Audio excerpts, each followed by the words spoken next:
Hello, welcome to Board Game TV.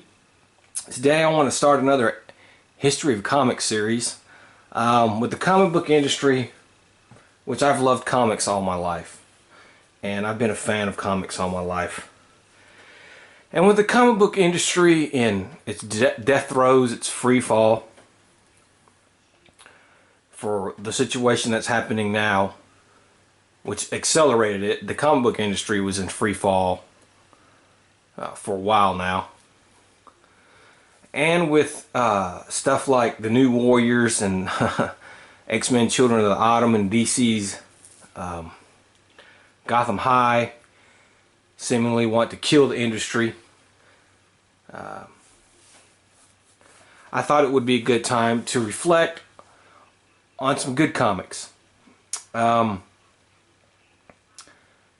If you're not familiar with what's been going on with the comic book industry, for the past 5 or 6 years, both Marvel and DC, mainly Marvel, have just hired a bunch of SJWs to come in and write their comics. They don't have any talent. They don't even like comics. They don't have any experience. They hire these people. These books fail miserably, so they attack the fans. The comic book stores are drying up, and comics is just in a horrible state. And what's happening with the situation now with the virus and everything has just accelerated the demise of it. And of course, Marvel and DC, if you know anything, have just keep putting out horrible books and keep putting trailers out for horrible books, like that New Warriors with the Snowflake and Safe Space, and the DC with the Gotham High. It's Bruce Wayne being a Chinaman and Alfred being gay. It's terrible. It's, you know, like, I would love to have to write comics. I would love, as being a lifelong fan, I would love, especially Ghost Rider, I would love to get a good take on Ghost Rider or the Silver Surfer. And no, but they hire these weirdos and they destroyed the industry. So I wanted to go back to one of the most acclaimed, yet kind of forgotten comic book series of the 90s. And I mean acclaimed, I mean critically acclaimed and fan acclaimed, which was the Spectre, the third series of the Spectre. Now, the Spectre had been made his debut in More Fun Comics, issue 52, in 1940, created by Jerry Siegel.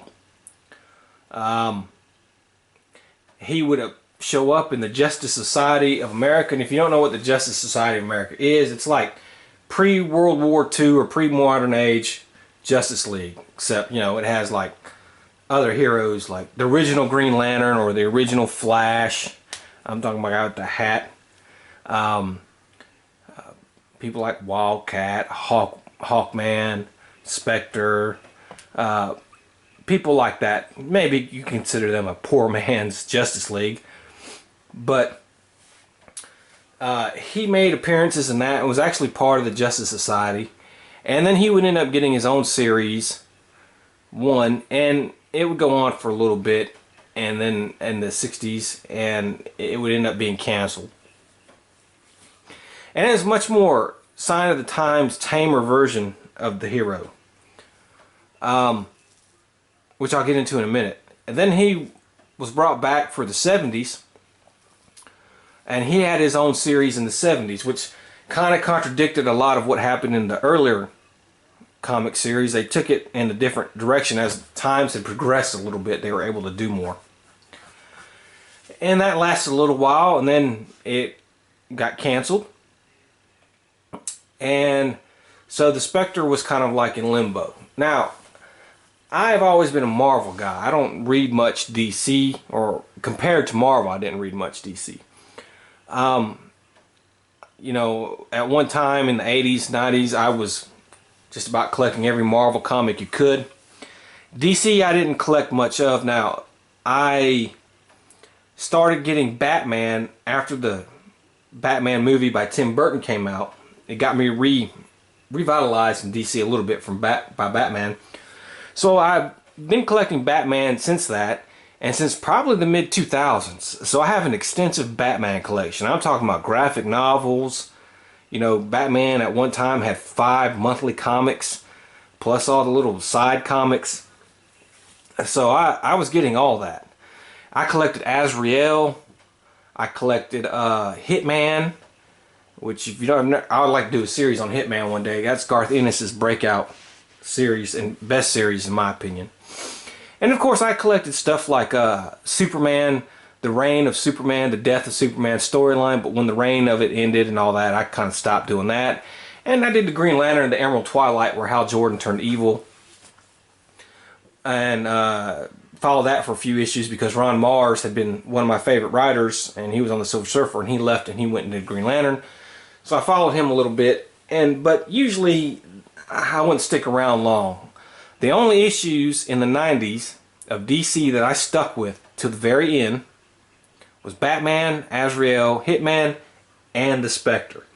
Now, I had never heard of the Spectre, didn't know who he was, didn't know anything about his powers, and so I had never really heard of him that much.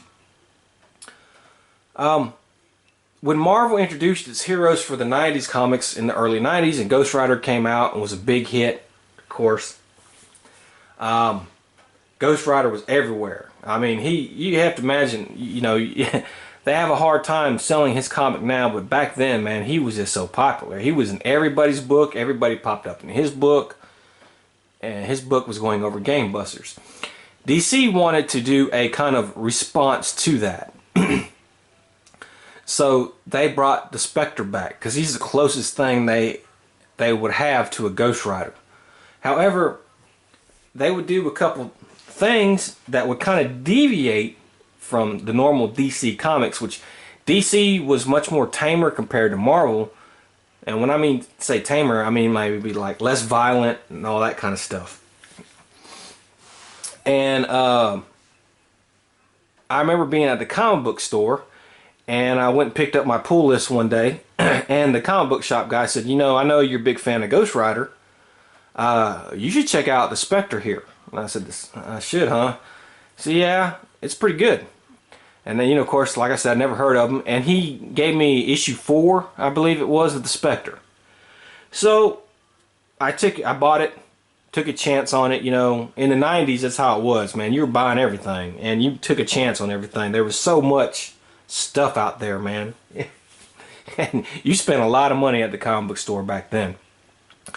So I took it home, and I actually liked it. I didn't understand much about it, but I liked it. So I was like, went back the next day and said, look, go ahead and add the Spectre to my pull list, and let me get issues 1 through 3. I'm going to start collecting it. And so I fell in love with it. Now, this series is known for many things. It's written by John Ostrander. I hope I pronounced that right. Okay, and Tom Mandrake is the artist. Now, the series would last, I believe, 62 issues, have 1 annual and a 0 issue. Now, I'll get into the 0 issue when the time comes. It was never canceled because of sales. The sales on the book were not gangbusters like, you know, X-Men or Ghost Rider, or even like compared to other DC comics like Superman and Batman, but they weren't terrible either. They were in the middle of the pack. DC did not promote this book a lot. You didn't see it being promoted in other comics. Yet critics and people in the comic book industry were praising this comic. You would see people write glowing reviews in like the Wizard magazine and stuff like that about it. John Ostrander would be the guy who wrote the entire series. The series never changed writers, okay? So, and that was a rare in those days as well, when, you know, if a book's not going good, let's bring in a new writer and try to change it up, and they would do stuff like that. But this book stayed consistent because he was the solo writer. Tom Mandrake would be the solo artist for the entire series. Every now and then he would take a break and you'd have a guest artist, but for 90% of the issues he was the artist. This book was very much almost a vertical line book, and Vertigo is like DC's mature line, you could say, but it wasn't. It was still firmly established in the DC universe. And what I mean was, as far as mature is, this book is violent as hell. You had the Spectre. He would disembowel people. He would melt people. He would just brutalize people, and they would show it. This book would also touch on sexual, mature themes. Now, I never showed nobody having sex or anything, but it touched on themes like that. So it's very different from its prototypical DC book, but yet it stayed firmly established in the DC universe. It was a part of a lot of the crossovers that DC would have. Every now and then it would have guest characters like Superman or somebody come in.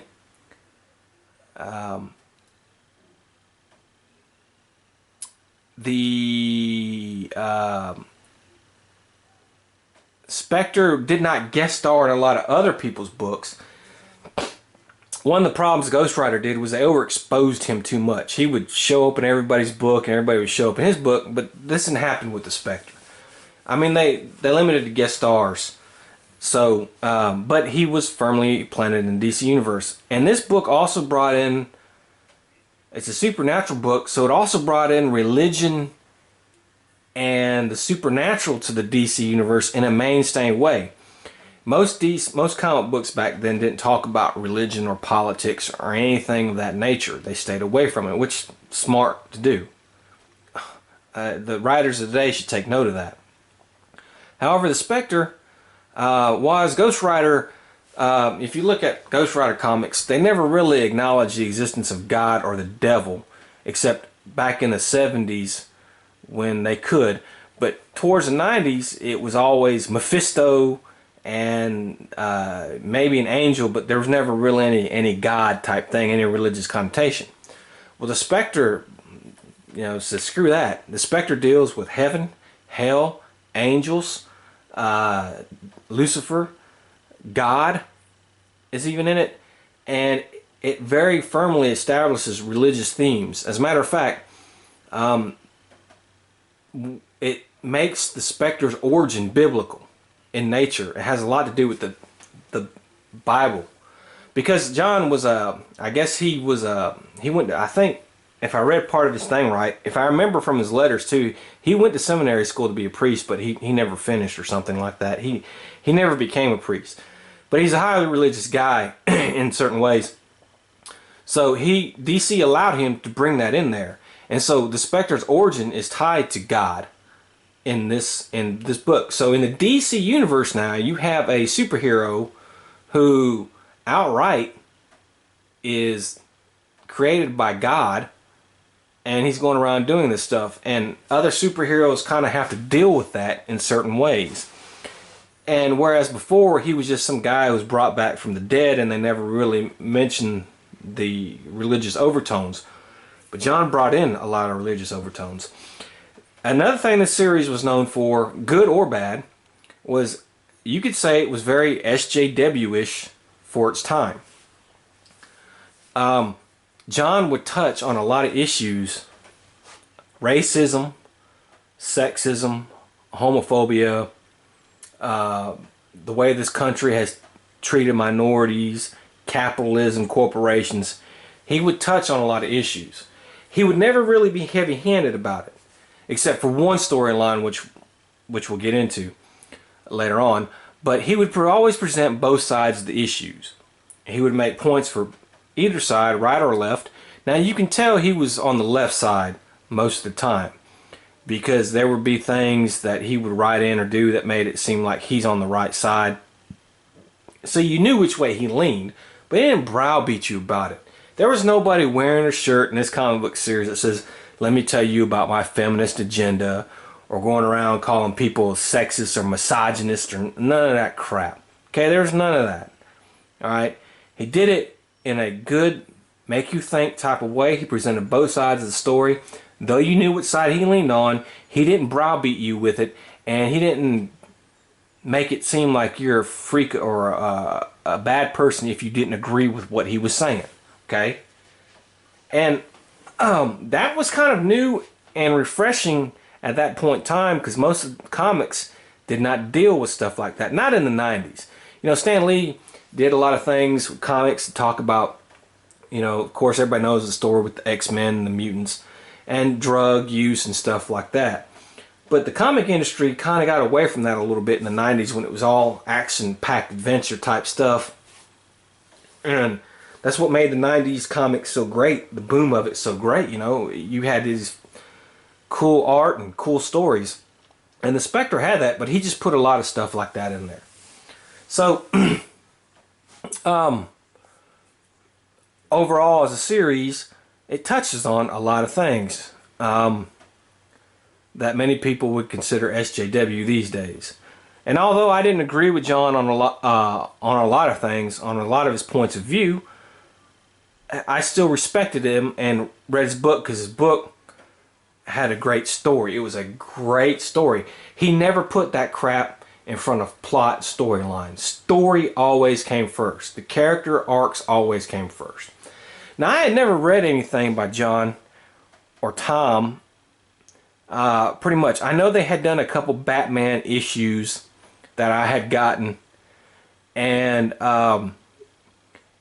the stuff John had wrote was not terrible, but it wasn't great either. It just never left an impression on me. So I really had never really known who he was as far as a writer. And Tom, same way as his art, you know. His art was decent and good. But yeah, they had done a couple things for Batman, and yeah, it was just, yeah. He had done a couple other series which I didn't do. I didn't read or collect, like I think Doom Patrol and stuff like that. Or he had a run on Doom Patrol and stuff like that. So I'd never really read anything about his. Another thing this series was known for was its covers. As you can see by some of these covers here, most of the covers are done by guest artists. They're painted or drawn or some cool way. Only Mandrake maybe only did 10% of the covers. These other artists will come in and do these covers. And I gotta tell you something, these covers were works of art. I remember every issue of the Spectre I bought, I would hang it on my wall. I mean, it was the only comic book series I would do that for, because these covers were just so great. And they even had a cool couple glow-in-the-dark covers too, when that was the big thing for comic books. So the covers were fantastic. I remember I still had them hanging on my wall when I met my wife, and she thought I was some kind of crazy serial killer. She almost didn't go out with me again after that, but I convinced her otherwise. But they were so cool, man. I love those covers. So who is the Spectre? Well, the Spectre is Jim Corrigan. Now, Jim Corrigan was the typical police detective cop in the 1920s or 30s or whatever. Just think of him as an Elliot Ness, but a more violent, bend the rules type person than Elliot Ness. He was the typical product of his time. Macho man, man wears pants in the family, typical male, you know, women need to be told what to do, that type of thing. You know, he wasn't, you know, they would call him a misogynist and sexist now. But, you know, those were a product of his times, and you could say he was a little bit, but he wasn't bad about it or anything like that. He wasn't sitting there protesting about women shouldn't be able to vote or none of that kind of garbage. He was just a macho type man. And his arch nemesis was his mob boss named Gats Benson. And so Corrigan became basically obsessed with Gats Benson and started putting the squeeze on all of Gats's operations. And while this was going on, he met a woman named Clarice Winston. And she was a wealthy socialite who, I think he caught her at one of those illegal speakeasies and struck up a conversation. They were fixing to raid it, and he went in there first, and they struck up a conversation with her, and he's like, you know what, he started to like her, and he's like, you know what, just go ahead and leave. We're fixing to raid this place, and I don't want you to get caught up in the raid. So they started dating, and they became engaged to be married, and Jim had a partner named Waylon, who was his, you know, right-hand buddy. So and she was like, you don't have to be a cop anymore. I'm rich. We can live on my salary. And he was like, hell no, I'm an honest cop for an honest time, and I'm good at it and all that. And I'm gonna be the boss of this family, but only if you love me. Type that kind of corny stuff. And they loved each other. So they're engaged to be married. Well, one day, Gats Benson sets a trap for Jim Corrigan. He basically has this Jim Corrigan snitch named Lewis Snipe set him up to go to a location. They ambush Corrigan. He's stupid for not taking his partner with him. They ambush Corrigan. Gats Benson basically stuffs him in a barrel, fills the barrel with cement, and dumps the barrel into the ocean, killing Jim Corrigan. Well, of course, Clarice becomes concerned about him, so she gets his partner Waylon to go looking for him, and they kind of get kidnapped by Gats Benson. Waylon gets beat almost to death, and Gats is torturing Clarice, and up in, I guess you can say, at the gates of heaven. And this is where this series changes the religious aspect, or adds a religious aspect from the original series, because in the original series he's sent back to the earth by the voice to eliminate evil. Well, in this version he's actually arguing with Michael the Archangel, saying, look, how can this be? How can this be justice? How can this be right? This guy's fixing to kill my fiance. My partner's half dead. I got killed by him. This guy's a scumbag. Why is he still allowed to live? And of course Michael's arguing, telling him, look, don't you trust God's justice? And Corrigan says, no, I don't trust God's justice. I only trust my own justice, basically. So Michael says, okay.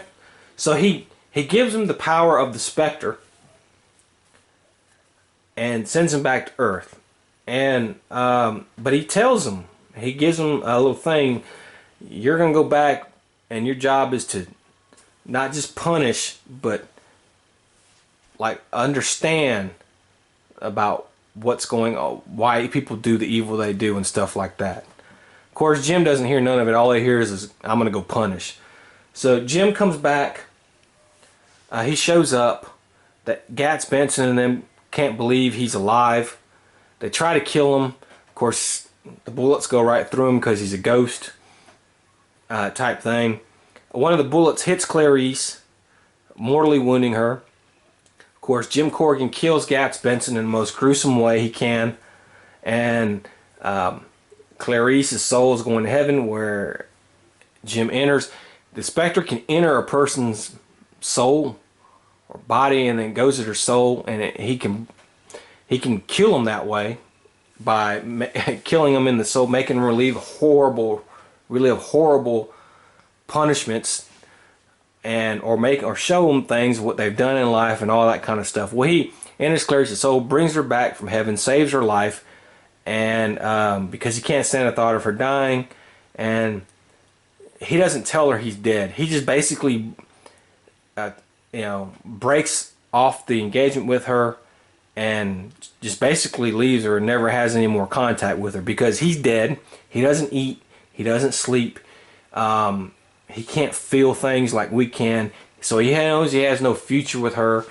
And so that's the specter. So he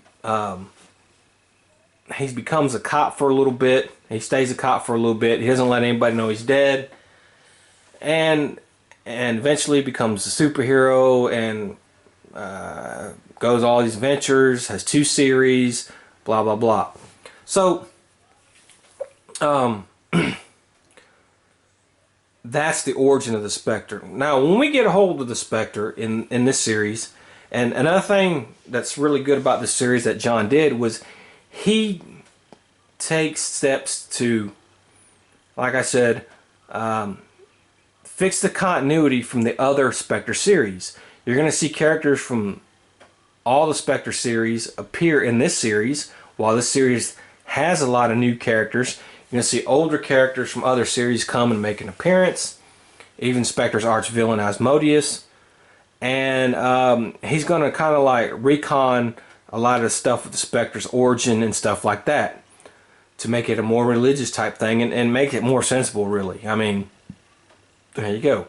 So the series, what I'm going to cover in this video is the first year of the series, issues 1 through 12. Now, the first year of this series is one of the best year-long storylines you will ever read in comic books.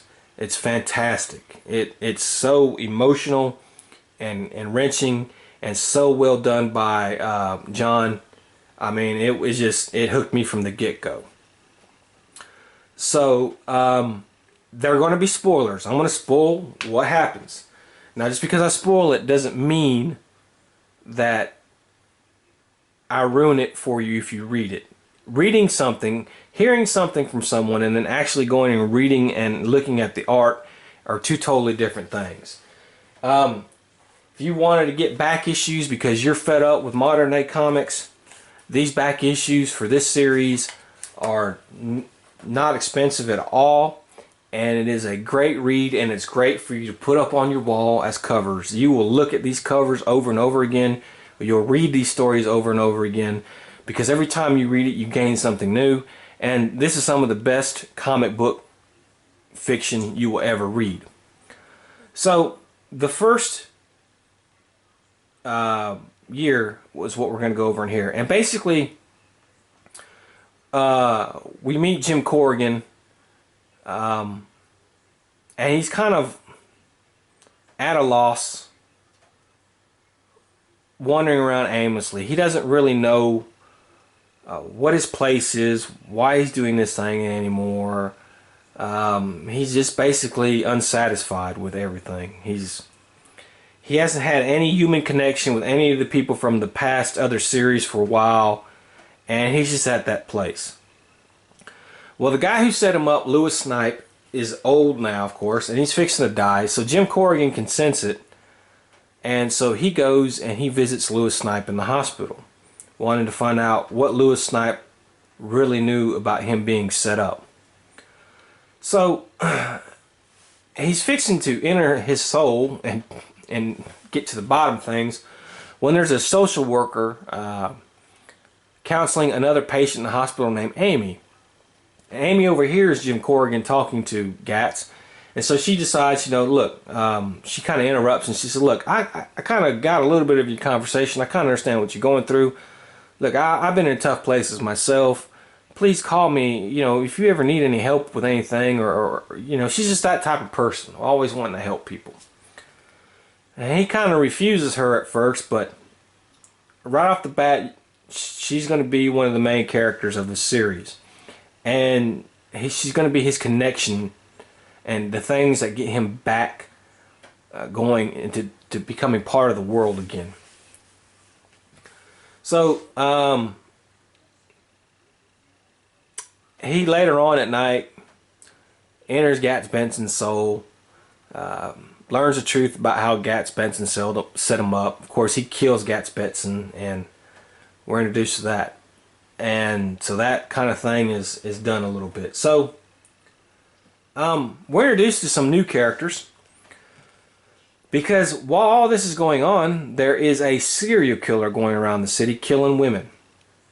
Now, the lead investigator on the case for the serial killer is Nate Kane.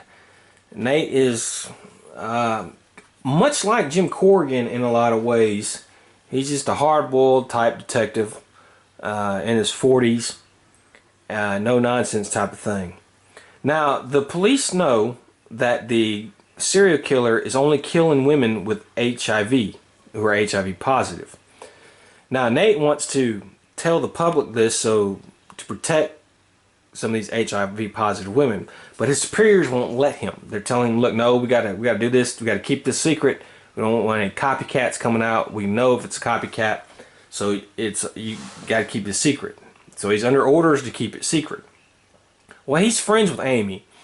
Now, him and Amy met on a case earlier, a couple years ago, and he'd always kind of loved Amy, but Amy is HIV positive. And we'll explain how all that goes later on. So there's always a shadow of what could have been with him and Amy. He doesn't tell Amy that the guy is hunting HIV positive women. But him and Amy are friends. And he loves her, but he can't have a relationship with her because where are you going to go? They can't have kids. They can't, do anything like that. And he's also a big germaphobe. He's big time germaphobe. So we met him. We know who the killer is from the beginning. They don't try to hide him or anything, but we don't know what his motivations are or why he's doing what he's doing.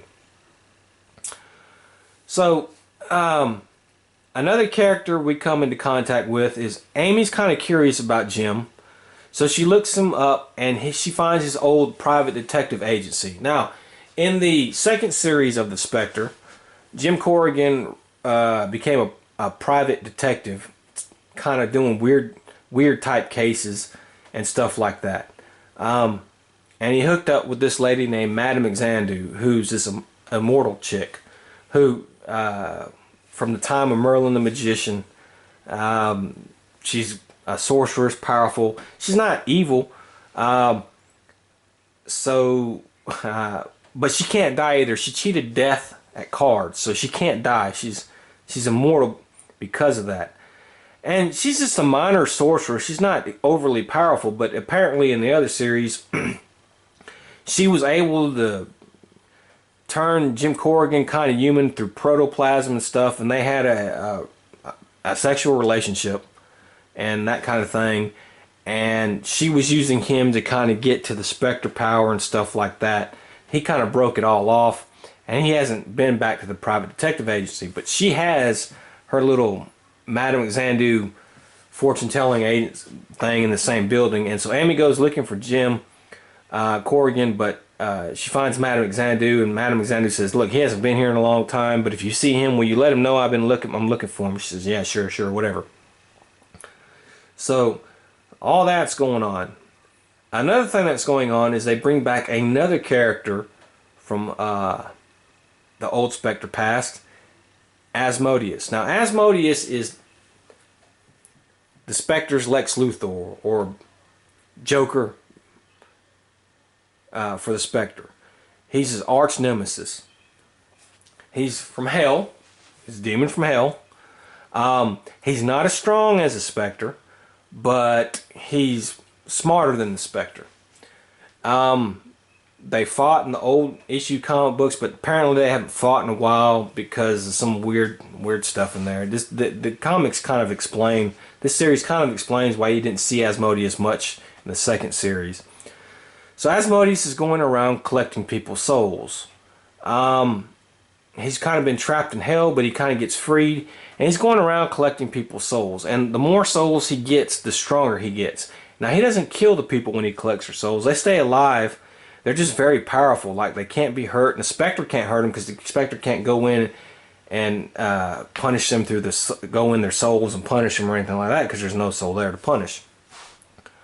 So he's going around setting up for a confrontation with the Spectre and trying to get the souls and everything set up to where he's more powerful, planning to strike him when the time comes. You have this serial killer killing women with AIDS. You have the Spectre kind of wandering around. He finds Amy after he has a real kind of gut-wrenching moment. And he finds Amy, takes her up on talking to her, and they become friends. And they can become pretty close. And he basically tells her who and what he is. Because he doesn't walk around in his superhero part of the costume the whole time. He's a guy in a suit most of the time, dressed like a 20s version cop. And so he basically, the first couple issues are basically him telling her his origin of what happened, how he became the Spectre, kind of what he was doing for a little bit after he became the Spectre, the toll it takes on him. And she's kind of like, well, you missed the whole point of the angel telling you you're supposed to, do not just punish people, but you're supposed to kind of understand why and see if you can make them change from that way and that kind of thing.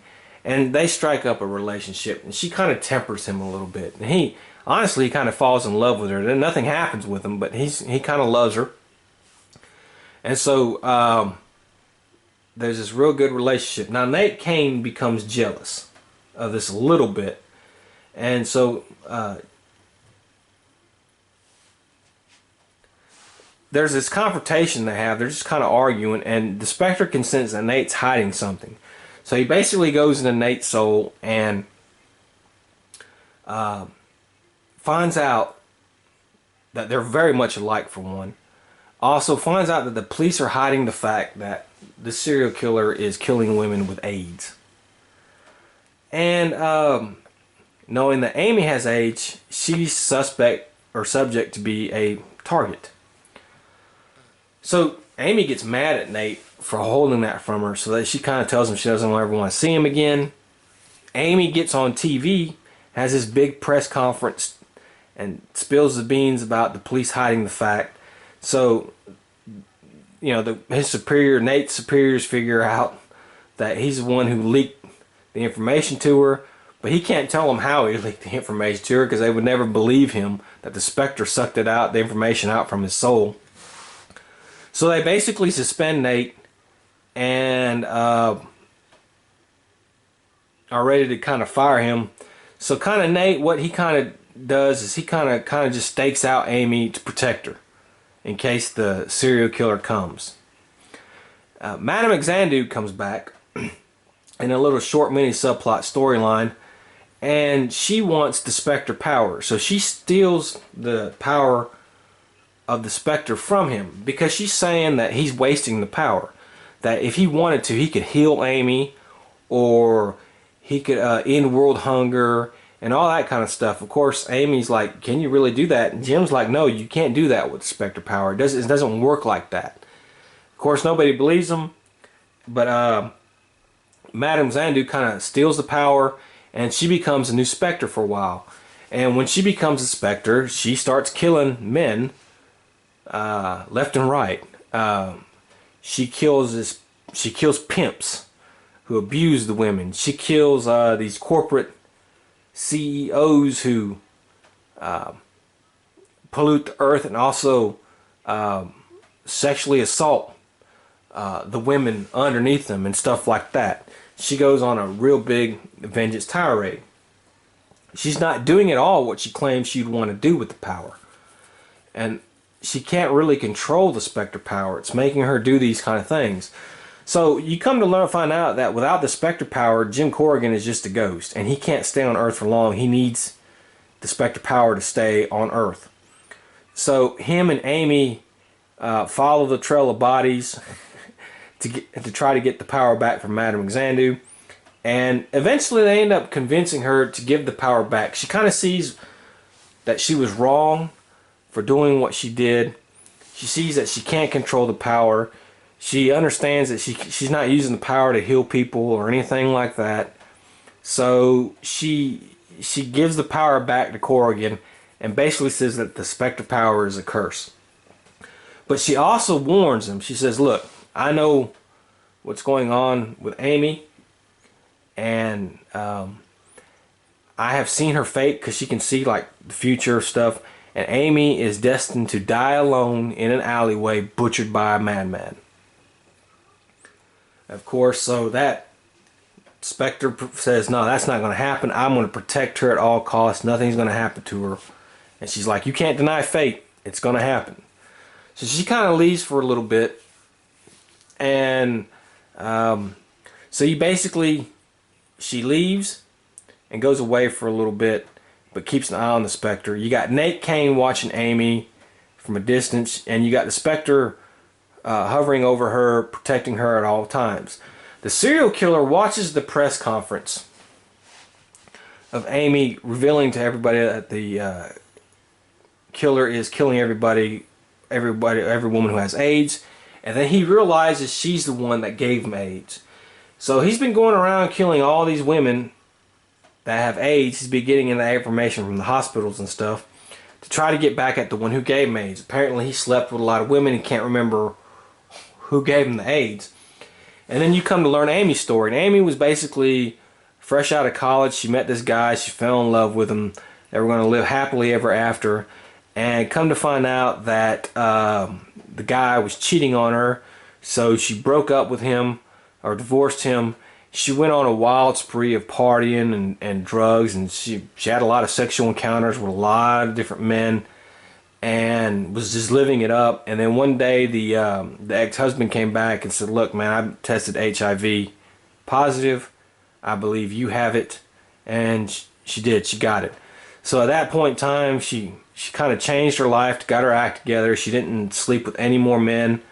She got a job as a social worker to help people. And, you know, she's just taking her medicine. And you got to remember now, back in those days, HIV was considered a death sentence. This is the early 90s, and there's still a lot unknown about it. And it was still considered basically a gay man's disease. And it was starting to spread to straight people. And the whole safe sex thing hadn't come along yet. And people were just deathly afraid of AIDS. People were scared that if you touched a person with HIV, you know, you can get it. And there's really no cure for it. And so it was considered a death sentence then. So she's been doing that, living with dignity one day at a time, and going on with her life. Of course, meanwhile, Asmodeus is starting to make his plays. He knows all of this is going on, so he's coming up with a plan to beat the spectre. Okay, so now we're coming to the end of the storyline, and the serial killer makes his move to attack Amy. Of course, the spectre intercepts him. The spectre can easily kill him. He's no match. The serial killer is no match for the spectre. When Asmodeus makes his move, Asmodeus basically, as the serial killer is being chased by the spectre, Asmodeus says, "Give me your soul, and I'll help you out of this." So the serial killer gives Asmodeus his soul, and at that point in time, Asmodeus is strong enough, and he confronts the spectre, and they start having a fight. Asmodeus is getting the better of the spectre because the spectre is worried about Amy, because the serial killer goes back to trying to get her again. He escapes and is running back to her place to get her. He notices that Nate Kane is, the serial killer notices that Nate Kane is basically watching the place, so he ambushes Nate from behind and knocks him out. And then he breaks into Amy's apartment and starts trying to kill her.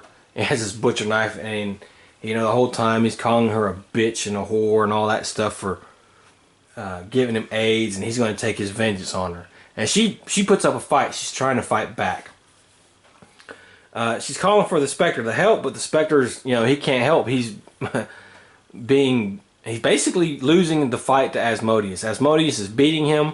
He's kind of got him all captured, and the spectre's getting real frustrated. Well, Madame Xandu knows what's going on, so she casts a summoning spell to summon Asmodeus. And Asmodeus tries to refuse the summoning spell, but he can't refuse it. So he has to leave his fight from the spectre and be summoned by her. And so she summons Asmodeus. Of course, Asmodeus is mad, and he promises he's going to get revenge on her, and there's going to be a reckoning for this. The specter's free. He goes after the serial killer. However, the serial killer has chased Amy into an alleyway, and he stabs her several times with the butcher knife, mortally wounding her. The specter gets there just in time to see her get stabbed a couple times, so she's lying there dying in a pool of blood, and the serial killer takes off running. So the specter, instead of helping her, he goes after the killer. Now, you're probably thinking why he does this and all that. It's because the specter power is just so great, it demands the vengeance and justice. He has to do this. So Amy says, fine, but don't outright kill him. Try to make him understand all the hurt he's caused by killing all these women. So the Spectre says, I'll do what I can, the best I can. So he catches up with Danny, who ends up getting his soul back because, you know, Spectre was able to defeat Asmodeus because Madame Xanadu summoned him. And so all the people that Asmodeus had took their souls, they got their souls back. So Spectre's able to go into his soul and do that. So you get to see from the killer's righteous point of view on why he's right on killing these women, but the Spectre shows him, no, this is not why you're right on killing these women. He's getting to the guy. He's showing him that these women had lives and you know, were good people, and they were just as much as victims as he was, and all that kind of stuff.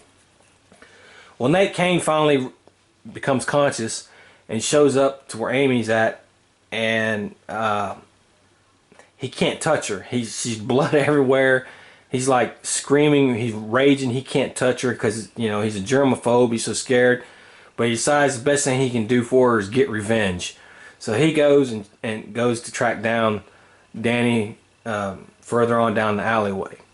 Well, eventually Madame Xanadu shows up, and she comforts Amy and basically holds her and says, look, we can't cheat death. You're going to die, but we can cheat fate. You won't die alone in this alleyway. So while the Spectre is inside Danny's soul, Danny's basically kneeling down in the alleyway, frozen, while the Spectre's in his soul, showing him stuff. Nate walks up to the serial killer, pulls out his gun, puts the gun to his head, and just basically tells him to say your prayers, you son of a bitch, and blows his brains out right there before the Spectre can kind of show what he did, what he was doing to hurt these people. Of course, the Spectre comes out and he's furious at Nate, and he's thinking about killing him right then and there. But Nate says, I didn't want him to be redeemed. I want him to go to hell for what he did and all that kind of stuff. So he says, well, the Spectre doesn't have time. He leaves to go to Amy. He gets there, she's dead. So he goes to try to capture her soul before it gets to heaven, and she's like, look, don't bring me back. I'm at peace now. I'm at rest. I want to go on to my final resting place, to heaven. Just don't bring me back, and know that I love you and I always will love you, and I hope you succeed in what you're set out to do. So Amy dies. The Spectre is basically in a lot of pain and suffering now. At the end of the issue basically shows him crying, holding Amy's body, and he's just devastated by it, broken by it, and the repercussions will come from this in next year's storyline. It was a very powerful storyline. It at first, when you read it, you have all these different components. You have the Spectre kind of redoing his origin. You have the Madame Xanadu character coming in. You have the serial killer or Nate aspect, and you have Asmodeus lurking around.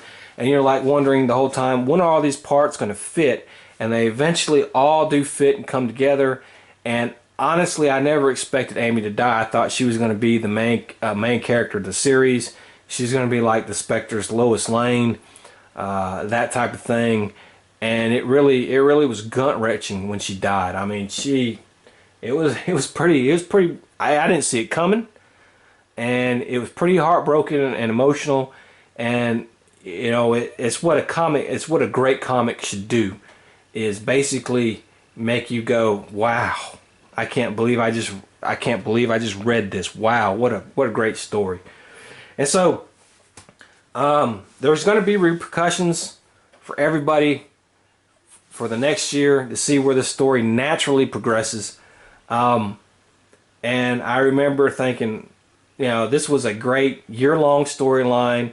It was paced well, and it all came together at the end, where the last couple issues were just action-packed, tension, and it sets up a whole new storylines to go forward, and it makes you really miss the Amy character because she was a really good character, and you're sitting there going, how the hell are they going to replace her? And it makes you really feel for Jim Corrigan because he's kind of worse off than he was at the beginning of the series when you met him. You know, he was kind of messed up and lost at the beginning of the series when you met him, but Amy had kind of brought him back slowly over time and kind of made him do good things and not just be Mr. Kill anybody who deserves it type thing. And now you can see all that just from the way he was at the end of the issue, from emotional how he was at the end of the issue. You can just tell he was just devastated, and he's not going back to that. It's not going to be pretty. That is Asmodeus in the cover right there. That's what Asmodeus looks like. The Spectre can make himself large or small. He can do basically anything he wants. Asmodeus is pretty powerful too, though like I said, he's not as quite as powerful as the Spectre. But he is smarter than Corrigan. You still don't know the extent of the Spectre power. You still don't know what he can do with it, what it does. But that's because, you know, it's purposely vague like that, because they're going to go into actually what the deal is with powers and how it works a little bit the next year. So it was a fantastic first year. I remember being blown away by it so much and loving it so much, and yeah, it had me hooked. And so I highly recommend, you know, if you want a great series that just is powerful and emotional to the punch. How this hasn't been made into a movie or a live action show on Netflix or something, I'll never know. But this character, this story arc has so much going for it and potential going for it. It's fantastic.